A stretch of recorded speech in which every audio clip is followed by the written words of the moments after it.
నమస్తే welcome to 9 TV news నేను మీ ఆదిత్య ముందుగా బులెటిన్ హెడ్లైన్స్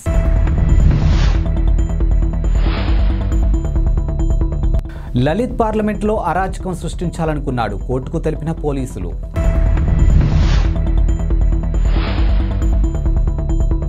ఐటీ రైడ్లో 350 కోట్లు సీజ్ తొలిసారి స్పందించిన జార్ఖండ్ ఎంపీ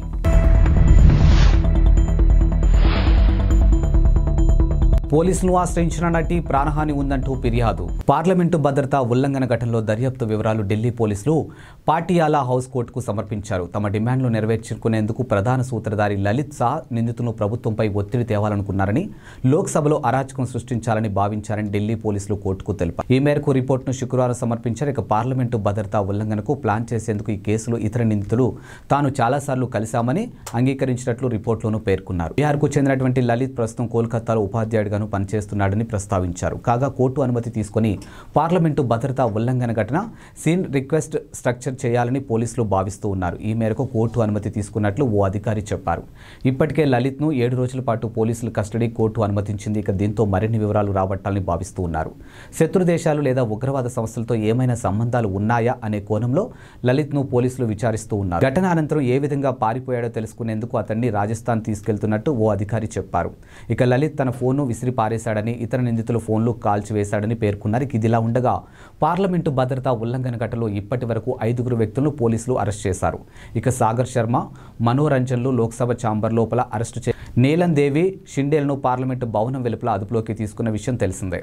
ఇటీవలే ఐటీ రైళ్ల సందర్భంగా తన నివాస ప్రాంగణంలో రికార్డుల స్థాయిలో పట్టుబడ్డ 350 కోట్ల నగదుపై జార్ఖండ్కు చెందినటువంటి కాంగ్రెస్ ఎంపీ ధీరజ్ సాహు తొలిసారిగా స్పందించారు. ఆ డబ్బు తనది కాదని తన కంపెనీలకు చెందిన వ్యవహారాలు తన కుటుంబ సభ్యులు చూస్తుంటారని పేర్కొన్నారు. ఇక ఆ డబ్బుతో కాంగ్రెస్ ఇతర రాజకీయ పార్టీలకు ఎటువంటి సంబంధం లేదని స్పష్టం చేశారు. గత 35 ఏళ్లుగా రాజకీయాల్లో ఉన్న నాపై ఇలాంటి ఆరోపణలు రావడం బాధాకరంగా ఉందని వెల్లడించారు. ఇక ఆ డబ్బు మా కంపెనీలదేనని నేను గట్టిగా చెప్తున్నా. ఇక మేము గత 100 ఏళ్లుగా మద్యం వ్యాపారాలతో ఉన్నామని నేను రాజకీయాల్లో ఉండడంతో వ్యాపారాలపై పెద్దగా దృష్టి పెట్టలేదని పేర్కొన్నారు. ఇక ఆ వ్యవహారాలను నా కుటుంబ సభ్యులే చూసుకుంటున్నారని పేర్కొన్నారు. వ్యాపారం ఎలా సాగుతుందని మాత్రమే నేను అప్పుడప్పుడు అడుగుతుండేవానని ఎంపీ సాహు చెప్పుకొచ్చారు. ఇక తనకు 6 సోదరులు ఉన్నారని తమది పెద్ద ఉమ్మడి కుటుంబం అని ఆయన చెప్పుకొచ్చారు. ఇక సోదర పిల్లలు వ్యాపారాలు చూసుకుంటున్నారని చెప్పారు. బౌద్ధ డిస్టిలరీలతో పాటు సాహుకు చెందినటువంటి ఇతర వ్యాపార సంస్థలపై ఇన్కమ్ ట్యాక్స్ అధికారులు డిసెంబర్ 6న మొట్టమొదటి రైళ్లు శుక్రవారంతో ముగిశాయి. ఇక ఒడిశా, జార్ఖండ్ రాష్ట్రాలు నిర్వహించినటువంటి ఈ సోదాల్లో మొత్తం 353 కోట్లను ఐటీ అధికారులు జప్తు చేశారు. ఇక ఐటీ డిపార్ట్మెంట్ చరిత్రలో తొలిసారిగా ఈ స్థాయిలో డబ్బు లభ్యం కావడం కలకలానికి దారితీసింది. ఇక కాంగ్రెస్ పై బీజేపీ అవినీతి ఆరోపణలు గుప్పించింది. ప్రధాని నరేంద్ర మోదీ కూడా ఓ టీవీ షోలో ప్రస్తావనతో కాంగ్రెస్ ను పరోక్షంగా ఎద్దేవా చేశారు. సిఐడి సిరీస్ లో పోలీస్ ఇన్స్పెక్టర్ పాత్రలో ప్రేక్షకులను మెప్పించినటువంటి నటి వైష్ణవి ధనరాజ్ తనకు ప్రాణహాని ఉందంటూ పోలీసులకు ఫిర్యాదు చేసింది. తన కుటుంబ సభ్యులు తనపై శారీరక హింసకు పాల్పడుతున్నారని ఆరోపించింది. ఈ మేరకు ఎక్స్ లో ఓ వీడియో కూడా పోస్ట్ చేసింది. నాకు సాయం కావాలి, నేను కాశీమీరా పోలీస్ స్టేషన్లో ఉన్నాను, నా కుటుంబమే నాపై వేధింపులకు పాల్పడింది, నా పట్ల దారుణంగా వ్యవహరించారు, న్యూస్ ఛానల్స్తో పాటు సినీ ఇండస్ట్రీ వారు సాయం చేయండి అని ఓ వీడియో పోస్ట్ చేసింది. ఇక వీడియోలో తన నోరు, కుడి చెయ్యి, మణికట్టుపై ఉన్నటువంటి గాయాలు కూడా ఆమె చూపించింది. వైష్ణవి తన కుటుంబ సభ్యులపైనే నాన్ కాగ్నిజబుల్ ఫిర్యాదు చేసినట్టు పోలీసులు తెలిపారు. ఇక వైష్ణవి 2016లో నటుడు నితిన్ షరావత్ను పెళ్లి చేసుకుని ఆ తర్వాత కొన్ని రోజులకే విడాకులు తీసుకుంది. ఇక ప్రస్తుతం ఆమె తన తల్లిదండ్రులతో కలిసి ఉంటుంది. వచ్చే ఏడాది జరగనున్న T20 ప్రపంచ కప్లో ఆడబోయే భారత జట్టులో సీనియర్లకు చోటు దక్కుతుందా లేదా అనే ఆసక్తికర చర్చ జరుగుతున్న వేళ టీమిండియా మాజీ స్పిన్నర్ హర్భజన్ ఆసక్తికర వ్యాఖ్యలు చేశారు. ఇక T20 వరల్డ్ కప్లో విరాట్, రోహిత్ ఇద్దరు ఉండాలని తాను భావిస్తున్నానని, యువ ఆటగాళ్లతో పాటు సీనియర్ ఆటగాళ్లు కూడా జట్టులో ఉంటేనే జట్టు కూడా బాగుంటుందని పేర్కొన్నారు. ఇక విరాట్, రోహిత్లకు ఆడగలిగే సత్తా ఉందని, అందుకే వారిద్దరూ ఆడాలని సూచించాడు. ఓ జాతీయ మీడియా సంస్థకు ఇచ్చిన ఇంటర్వ్యూలో బజ్జీ ఈ వ్యాఖ్యలు చేశాడు. ఇక ప్రస్తుతం యువ జట్టులో ఆటగాళ్లు మరికొందరు సమయం ఇస్తే నేర్చుకుంటానని హర్భజన్ అభిప్రాయపడ్డాడు. ఇక మ్యాచ్ ఫలితాలను బట్టి జట్టుని జడ్జ్ చేయడాన్ని మానుకోవాలని, ఈ విషయంలో మార్పు రావాలని అన్నాడు. ఇక ఫలితాలకు సమయం పడుతుందని, టీమిండియా అదే ప్రక్రియలో ఉందని విశ్వాసం వ్యక్తం చేశాడు. ఇక దక్షిణాఫ్రికాలో ఆడడం అంత తేలికైన విషయం కాదని, ముఖ్యంగా బౌలర్లకు మరింత సవాలని పేర్కొన్నాడు. ఇక దక్షిణాఫ్రికా వర్సెస్ ఇండియా T20 సిరీస్పై ఈ విధంగా స్పందించాడు. ఇక వరల్డ్ కప్ ఫైనల్ మ్యాచ్లో ఆస్ట్రేలియా చేతిలో భారత్ ఓడిపోవడంపై హర్భజన్ మాట్లాడుతూ ఫైనల్లో భారత్ కంటే ఆస్ట్రేలియా మెరుగ్గా ఆడిందని అన్నాడు. ఇక ఫైనల్లో బాగా ఆడకపోవడం కారణం భారత్ ఓడిందని, ఆస్ట్రేలియాలో ధైర్యంగా ఆడిందని చెప్పాడు. టీమిండియా ఆటగాళ్లలో ఒత్తిడిలో బాగా ఆడలేదని అంగీకరించారు. సహకరించాల్సిందని వ్యాఖ్యానించాడు. కేరళలోని కొల్లంకు చెందినటువంటి వృద్ధురాల్ని ఆమె కోడలు దారుణంగా కొట్టింది. ఇందుకు సంబంధించిన వీడియో సోషల్ మీడియాలో వైరల్ కావడంతో నిందితురాల్ని పోలీసులు అరెస్ట్ చేశారు. ఈ మేరకు ఎక్స్ వేదికగా పోలీసులు ప్రకటన చేశారు. కాగా వృద్ధురాలిపై నిందిత మహిళ దారుణంగా దాడి చేయడం వీడియోలో రికార్డ్ అయింది. ఇక బలవంతంగా నెట్టడంతో వృద్ధురాలు నేలపై పడింది. అక్కడే ఉన్న ఓ వ్యక్తి తన ఫోన్లోని రికార్డ్ చేసి సోషల్ మీడియాలోనూ షేర్ చేయడంతో వీడియో వైరల్గాను మారింది. ఈ వీడియో కేరళ పోలీసులు కంట్లో పడింది. ఇక దీంతో వెంటనే చర్యలు ప్రారంభించి నిందితురాల్ని అరెస్ట్ చేశారు. ఇక నిందితురాలపై నెటిజన్లు తీవ్ర ఆగ్రహం వ్యక్తం చేస్తున్నారు. ఆమెపై చర్యలు తీసుకోవాలని డిమాండ్ చేశారు. ఇక నిందితురాల్ని వెంటనే అరెస్ట్ చేయాలని దీపికా నారాయణ్ భరద్వాజ్ అనే సామాజిక కార్యకర్తతో పాటు పెద్ద సంఖ్యలో నెటిజన్లు డిమాండ్ చేశారు. ఇక సమాజంలో వృద్ధులపై ఆకృత్యాలు నానాటికి విపరీతంగా పెరిగిపోతున్నాయని నారాయణ్ ఆందోళన వ్యక్తం చేశారు. ఇక వృద్ధుల పట్ల ఈ విధంగా వ్యవహరించడం దారుణమని ఖండించారు.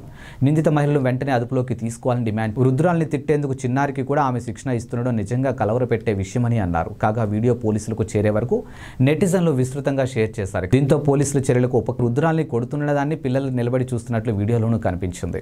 రాష్ట్రంలో పోలీసు నియామకాలు వెంటనే చేపట్టాలని తెలంగాణ ముఖ్యమంత్రి రేవంత్ రెడ్డి ఆదేశించారు. అత్యంత పారదర్శకంగా ఎలాంటి అవకతవకలు లేకుండా ఈ ప్రక్రియ నిర్వహించాలని సూచించారు. ఇక పోలీస్ వైద్య ఆరోగ్య శాఖలో నియామకాలపై డాక్టర్ బిఆర్ అంబేద్కర్ సెక్రటేరియట్లో నిర్వహించినటువంటి సమీక్షలో ఈ మేరకు ఆదేశాలు జారీ చేశారు. ఇక సెలక్షన్ ప్రక్రియలో ఉన్న లోపాలు పరిష్కారాలు రాష్ట్ర ఏర్పాటైన నాటి నుంచి ఇప్పటి వరకు జరిగిన రిక్వైర్మెంట్లపై కూడా నివేదిక ఇవ్వాలని కోరారు. ఇక పోలీసులు ఆర్టీసీ ఉద్యోగులు పిల్లలు కోరుకొండ స్కూల్ మాదిరిగా ఉత్తర దక్షిణ తెలంగాణలో రెసిడెన్షియల్ పాఠశాలను ఏర్పాటు చేసేందుకు ప్రతిపాదనలు సిద్ధం చేయాలని కూడా సీఎం రేవంత్ రెడ్డి అధికారులను ఆదేశించారు. గత 8 ఏళ్లుగా హోంగార్డ్ నియామకాలు లేవని పేర్కొన్న ముఖ్యమంత్రి వెంటనే నియామకాలు చేపట్టాలని ఆదేశించారు. హోంగార్డ్ సేవలను ట్రాఫిక్ క్రమబద్ధీకరణకు వినియోగించాలని కూడా సూచించారు. ప్రధాని నరేంద్ర మోదీకి ఇప్పటి వరకు వివిధ దేశాలు అంతర్జాతీయ సంస్థలు ఎన్ని అవార్డులు ఇచ్చాయని బీజేపీ రాజ్యసభ సభ్యుడు జీవీఎల్ నరసింహారావు అడిగిన ప్రశ్నకు కేంద్రం బదులిచ్చింది. ప్రధాని మోదీకి 2014 నుంచి ఇప్పటి వరకు ఎన్ని అంతర్జాతీయ పురస్కారాలు వచ్చాయి అని ఇవాళ రాజ్యసభలో తాను ప్రశ్న అడిగినట్టు జీవీఎల్ వెల్లడించారు. ఇక తన ప్రశ్నకు విదేశీ వ్యవహారాల మంత్రిత్వ శాఖ జవాబు చెప్పిందని తెలిపారు. మోదీకి ఇప్పటి వరకు 14 దేశాల అంతర్జాతీయ అవార్డులతో పాటు ఐక్యరాజ్య సమితి అత్యున్నత పర్యావరణ పురస్కారం కూడా లభించిందని కేంద్రం వివరించిందని జీవీఎల్ తెలిపారు. ఇక దీంతో ప్రపంచ దేశాలు భారత ప్రధాని నాయకత్వాన్ని బలపరిచినట్లు స్పష్టమైందని పేర్కొన్నారు. ఈ మేరకు కేంద్రం లిఖితపూర్వకంగా ఇచ్చిన జవాబు పత్రంలో కూడా జీవీఎల్ తన ట్వీట్ కు జత చేశారు. హైదరాబాద్ శివారు సూరారం పోలీస్ స్టేషన్ పరిధిలో ఓ దొంగ స్థానిక పోలీసులకు ముచ్చెమటలు పట్టించాడు. ఓ ఇంటిలో దొంగతనం చేసి పారిపోయే క్రమంలో చెరువులో దూకి మధ్యలో కూర్చుండిపోయాడు. అతని కోసం పోలీసులు రాత్రి వరకు వేచి చూస్తూనే ఉన్నారు. అతని చెరువు మధ్యలో నుంచి బయటకు రప్పించేందుకు ఎన్నో ప్రయత్నాలు చేశారు. ఇక శుక్రవారం సాయంత్రం సూరారం పోలీస్ స్టేషన్ పరిధిలో ఓ ఇంట్లోకి చొరబడి దొంగతనం చేశాడు. అతను బయటకు వెళ్లేలోపు ఇంటి యజమాని వచ్చాడు. అక్కడి నుంచి తప్పించుకునే క్రమంలో కొంత దూరంలో చెరువులో దూకాడు. ఈదుకుంటూ వెళ్లి చెరువు మధ్యలో ఉన్న బండరాయిపై కూర్చున్నాడు. విషయం తెలియగానే ఘటనా స్థలానికి చేరుకున్న పోలీసులు అతన్ని బయటకు రప్పించే ప్రయత్నాలు చేసి విఫలమయ్యారు. ఇక పోలీసులు ఎంత నచ్చ చెప్పినా బయటకు రాలేదు. చీకటి పడడంతో పోలీసులు దొంగను ఎలా పట్టుకోవాలా అని ఆలోచిస్తూ ఉన్నారు. ఇక చెరువులోకి దూకిన దొంగ కళ్ల ముందే కనిపిస్తున్నప్పటికీ ఎలా పట్టుకోవాలో తెలియని పరిస్థితి నెలకొంది. ఓ వ్యక్తి ప్యాంటు జేబులో సెల్ ఫోన్ అకస్మాత్తుగా పేలింది. ఈ ఘటన జోగులాంబ గద్వాల్ జిల్లా గద్వాల్ పట్టణంలో చోటు చేసుకుంది. గద్వాల్ పుర పరిధిలోని బీసీ కాలనీకి చెందినటువంటి జయరాముడు శుక్రవారం సాయంత్రం కూరగాయల మార్కెట్కి వెళ్లారు. ఇక వ్యాపారులతో మాట్లాడుతుండగా తన ప్యాంటు జేబులో ఉన్న సెల్ ఫోన్ ఒక్కసారిగా పేలింది.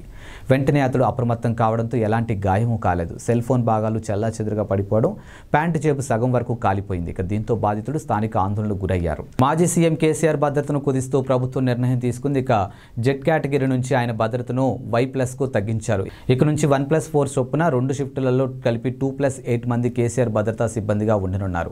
కేసీఆర్ నివాసం వద్ద నిరంతరం గార్డులు కాపలా ఉంటుంది. ఆయన ఇంటి పరిసరాల్లో మప్టీలో సిబ్బంది ఉంటారు. ఇక కేసీఆర్ బయటికి వెళ్ళినప్పుడు పైలట్ ఎస్కార్ట్ భద్రత యథావిధంగా కొనసాగుతుందని ప్రభుత్వ ఉత్తర్వులో పేర్కొంది.